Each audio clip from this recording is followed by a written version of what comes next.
Okay. Well, basically, like I said, he basically tells Tails, "Hey, man, I should have been more, I should have." Basically, he admits he should have been more big. He should have been the bigger guy here. He should have been more understanding of how Tails felt. But basically, Sonic goes on to tell him, "Look, I didn't want you to get hurt. That's why I did this." So apparently, that occurred. And then in between, and then after that,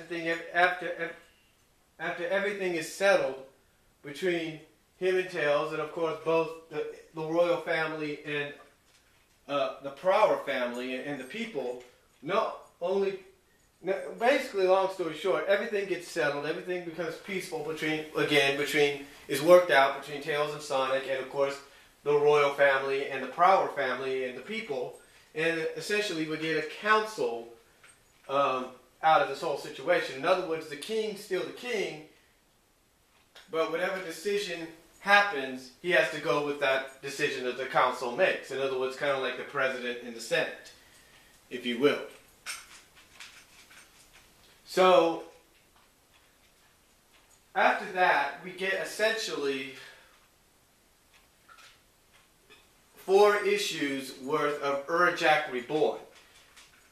That's right, another character created, another villainous character called Dr. Fentivius, if you will, tricks Knuckles into using the Chaos Emerald to kind of restore something or do something. I gotta look at the issues again. And basically kind of suggests to him and kind of ask him and suggest, who do you think has the most power to do what you can do? And basically Knuckles becomes the new Urjak, which throws a lot of people off. But essentially, it's just another, hero gets brainwashed, turned traitor story that we had seen before. So what happens in the end, Knuckles' father, Locke, ends up sacrificing himself to free his son. And basically, Knuckles starts beating the shit a little bit, starts beating the shit a little bit out of Dr. Fentivius because he remembers everything Fentivius put him through. So, again, long story short, this sort of leads into a short adaptation of Knuckles wanting to be on his own guarding the Master Emerald, which of course doesn't last long thanks to advice from Rouge, of all people. And then after that, oh man, after that, we get about 10 issues worth, ladies and gentlemen, or at least it feels like it, 8 to 10 issues worth of what is known as the brand new Mobius. Brand new Mobius. That's right, Moebius. Brand new Mobius invasion arc. Basically, Scourge with Fiona, along with Fiona and the Suppression Squad, otherwise known as the Anti-Freedom Fighters, end up invading Knothole, or Freedom HQ, which essentially is what's left of Knothole, and basically take it over temporarily for at least about 7 to 8 issues. And why? Because Scourge basically has took over his world, and hey, he wants to take over this world. And we find out here that the characters have new names, essentially. The counterparts, the evil counterparts, the anti-counterparts, if you will, have new names. Essentially, of course, along with Scourge being the formerly evil Sonic, we have Alicia, which was formerly evil Sally. We have Boomer, formerly the evil Rotor. Patch, the former Antoine. And of course you got Fiona in there as well. But again, this is what you have. And of course you have the anti-bunny, which is obviously a good bunny, known as Buns, if you will, or something like that. So basically you have this happening for about 8 to 10 issues. And of course the Freedom Fighters regain their home. And Scourge is basically taken finally into custody. And we do find out through this whole situation that the reason the Zone Cops, according to Sonic, according to what we read in this issue, have not come and got Dr. Eggman is because Eggman matches the original Robotnik's identity, if you will, or his status, if you will, to a T. And that essentially Sonic needs Eggman there to balance things out, and vice versa. But Sonic, of course, is not happy about this because Eggman is not from the world. So, but essentially, again, that's what happens there. And then, of course, we get a few other issues after that. I got to look at them again. And then, I think, because like I said, I think it's an 8 to 10 issue arc. I'm not really sure. Got to look at it again. It's 8 to 10 issues. But then after that, we essentially jump into another 2-part arc, which leads into a 3-part story arc, which leads us into 200, or concludes in 200. And that is, I can't think of the name right now, but it's basically the victory, or basically the defeat of the Eggman Empire, temporarily, if you will. Basically, Sonic, Sally, and the Freedom Fighters, along with the Chaotix, Knuckles and the Chaotix, stage an attack on New Megalopolis to finally bring down Eggman once and for all, to take him down. And it takes 3 issues, but essentially at the end of 200, we finally get to the defeat of Eggman, which, as I mentioned, which I mentioned before, I think it was in part 1 or something like that. Essentially, we finally get to the defeat of Eggman, which of course finally, concludes with Eggman snapping. In other words, remember how I said 177, the end of that was kind of like the start of him, going towards the nut house? Well, essentially, throughout all these issues, we sort of got hints of Eggman slowly starting to lose his mind. And then finally, the defeat at the end of 200 did just that. But of course, that led us into another story arc, which lasted about a year, the Iron Dominion story arc.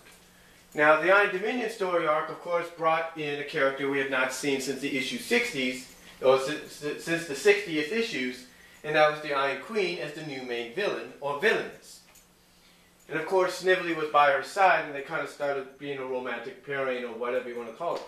And Eggman, doing all this, was at first placed in a padded room, rubber room, if you will, in a straitjacket.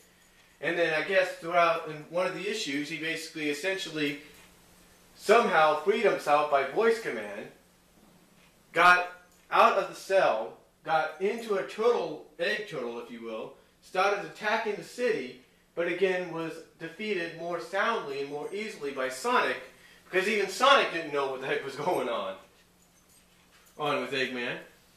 And then Eggman is placed into a cell in New Mobotropolis. Now, throughout all this as well, we get the return of another character that we had seen on occasions, and that was, of course, hold on for a second, and that was, of course, Monkey Kong. Monkey Kong, of course, that appeared throughout the Sonic comics, throughout various issues and stuff, made his return. But we find out that his name is not Monkey, it's Ken. Yeah, that's right, he's going by Ken. He's not just going by MK here, which is Monkey Kong, but he's also going by Double K, which is short for Ken Kong. And surprisingly, Ian Flynn decides to write in something that apparently was hinted at even before he came on board, and that was the fact that Monkey Kong had feelings for Sally. And throughout this, and starting in issue 207, we started to slowly get what was known as a flirtatious relationship between the two, a flirtatious one. And this actually lasted until the very end of the saga. And it actually spun into a subplot of the story of the Iron Dominion story arc called Journey to the East, or West, or something like that, which was in the Sonic Universe comics. So essentially you had 4 issues of a subplot to the main story arc. So essentially you had about a little over a year's worth of story within the span of a year. Anyway, the flirtatious relationship doesn't last that long, and I pretty much told a lot of people when this happened, I told a lot of people basically this, and some people did agree, that it was basically like the Zack relationship, the Zach Morris relationships you see in the Hawaii Vacation movie, if you will, and the summer episodes of Saved by the Bell. Basically, where he's temporarily with another girl and then that girl disappears and never is heard or seen from again. Anyway, that's what happens here with Monkey Kong and Sally. And then I guess you could say if you are a Sonic Sally supporter, I guess in your mind, Ian Flynn had the gall, if you will, at the end of 207 to hint, and not just at what was the flirtatious relationship between Monkey Kong and Sally, but kind of hint, if you will, at a Sonic Amy relationship, which never was produced. Anyway, we have this story arc happen, and just like before, Sonic and the Freedom Fighters and Monkey Kong, they beat the Iron Dominion, they beat the Iron Queen, put her in holding, if you will, inside a well, of all places. They actually place her in prison inside a well, or at least Monkey Kong does. And essentially, believe it or not, Monkey Kong and Sally share a kiss in one of the implage issues. But believe it or not, this all leads to something else, ladies and gentlemen. This all leads to something else. Hold on for a second.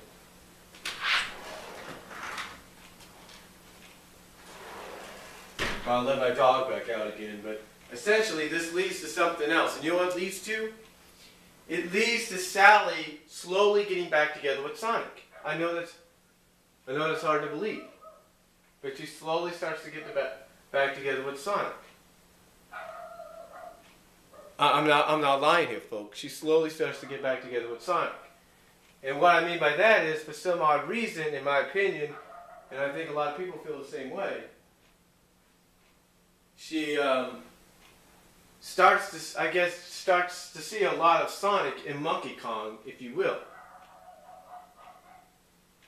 So after the Iron Dominion arc, we slowly started getting issues. I think especially with the hint at the end of on the last page of 212. We slowly start to get hints of Sally and Sonic getting back together. We slowly start to get those hints. You start seeing the holding of hands and how they react to each other and stuff like that. And throughout all this as well, we also get a two-part story arc featuring Sonic and Bunny Rabbit, or Bunny Rabbit to cool it, after she's come back from her honeymoon, which was also a full-part story arc in Sonic Universe based around the Tails Adventure video game. I'm not lying, folks.